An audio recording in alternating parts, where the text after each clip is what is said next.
Thank you very much to both the moderators, Mr. Hatang and Ms. Sumaya Hendricks.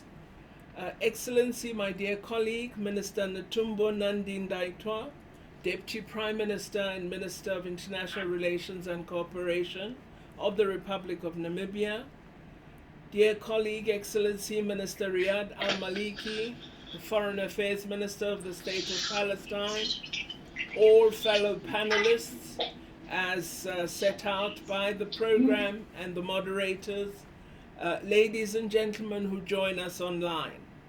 In the past few weeks, the world has witnessed some of the most horrific scenes of brutality and violence exercised against Palestinians living in the occupied Palestinian territory. We've witnessed senseless taking of young, innocent lives, destruction of civilian infrastructure and livelihoods in an unbalanced power equation between an occupying power and a people resisting occupation. The Palestinian narrative evokes experiences of South Africa's own history of racial segregation and oppression. As oppressed South Africans, we experienced firsthand the effects of racial inequality and discrimination, and we are well aware of the long-term impact and consequences of these forms of racial discrimination. We believe an unwavering commitment is required to eradicate discrimination and policies of exclusion completely and permanently the world over. As the global community, we need to deepen our efforts to eradicate the scourge of racism and discrimination and allow those whose basic rights have been violated to enjoy the inherent human rights that others enjoy on a daily basis. Many of us take our fundamental freedoms for granted, but these remain absent for Palestinians living in the occupied territory.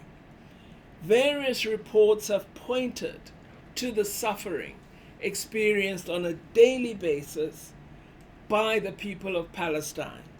The B'Tselem report provides a detailed account of the military occupation imposed on the approximately 5 million Palestinians living in the occupied territory, as well as laws and practices which are engineered to impede them from participating in the political system that governs their lives and determines their future. Human Rights Watch's recent report, published on Freedom Day of South Africa this year, draws similar conclusions. Regular land dispossession and illegal seizure of homes evoke apartheid forced removals and intolerable harm to all people. These are all actions that undermine the Palestinian people and deprive them of universal and inalienable rights to self-determination and equality. All these actions are fully against internationally adopted human rights instruments which we are all signatory to. They violate international law, provoke political tension, and continue to endanger international peace and security. The United Nations should be the champion which highlights principles of equality, non-discrimination, the right to self-determination as integral elements of basic human rights and fundamental freedoms. It has human rights instruments which should guide all its actions and its positions on world affairs. But we have to ask today, why is it that more than half a century later, the question of Palestine remains unresolved? And why is it that the people of Palestine are denied many of the rights contained in seminal UN human rights instruments, and all of us as the world idly watch as this happens? We seem to give no credence to our belief and accepted statements on the long accepted, long supported two-state solution, with Israel and Palestine living side by side in peace. Decades of aggression have purposely made this internationally recognized concept almost improbable. The pivotal role played by the United Nations and civil society in supporting our struggle against apartheid, and the impact that this support had in us achieving our self-determination, must be the spur to the United Nations and its member states to join efforts to strengthen international action and coordination, to uphold international norms and standards as we together seek justice for the people of Palestine. We cannot become aware when there is aggression and death. We must be aware and active all the time. With regard to the ongoing human rights violations that Palestinians endure, we urge the international community, and particularly the United Nations, to ensure the safeguarding of the rights of the Palestinian people. We welcome the initiative of the Human Rights Council to hold a special session on this matter, and we support the recent adoption of the Human Rights Council resolution, which establishes an international commission of inquiry to investigate violations in the occupied Palestinian territory, including East Jerusalem and in Israel. However, action in this regard must be peremptory to avoid reducing these initiatives to feel-good talk shops.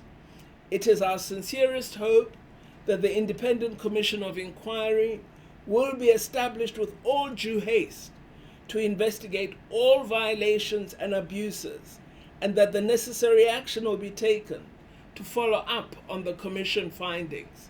We call on all parliaments to deliver messages to the Human Rights Council urging action in this regard. We live in unprecedented times. At this time, the COVID-19 pandemic has presented enormous social and economic challenges, straining all our systems, which are grappling many with numerous difficulties.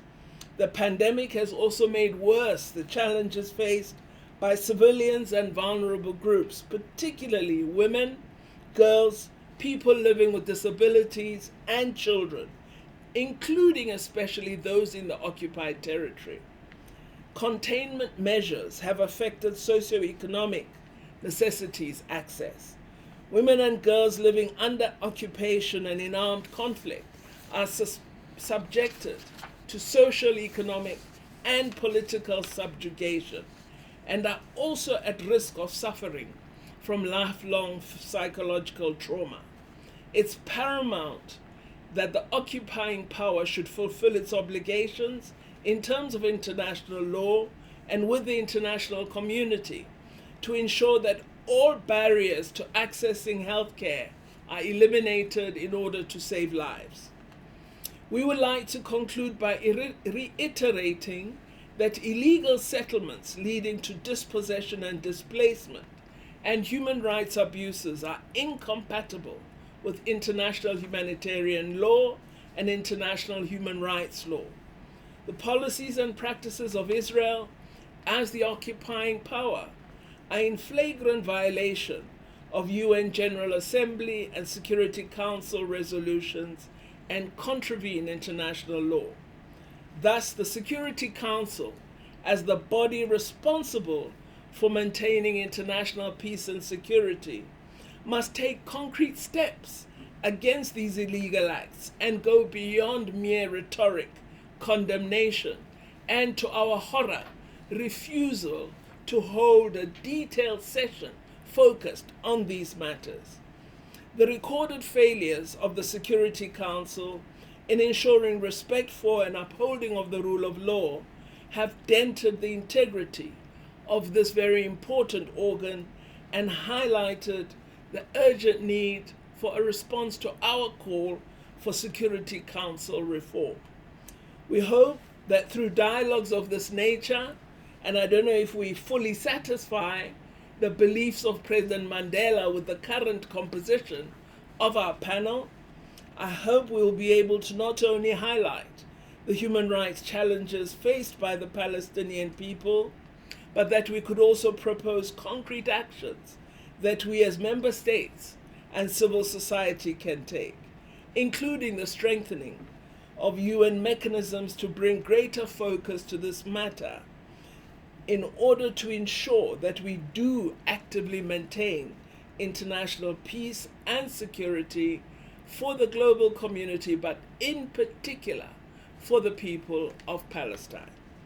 Moderator, I thank you for this opportunity. I would conclude by saying, in every country, let us have a dedicated day of protest each month, highlighting the cause and needs of the people of Palestine. I thank you.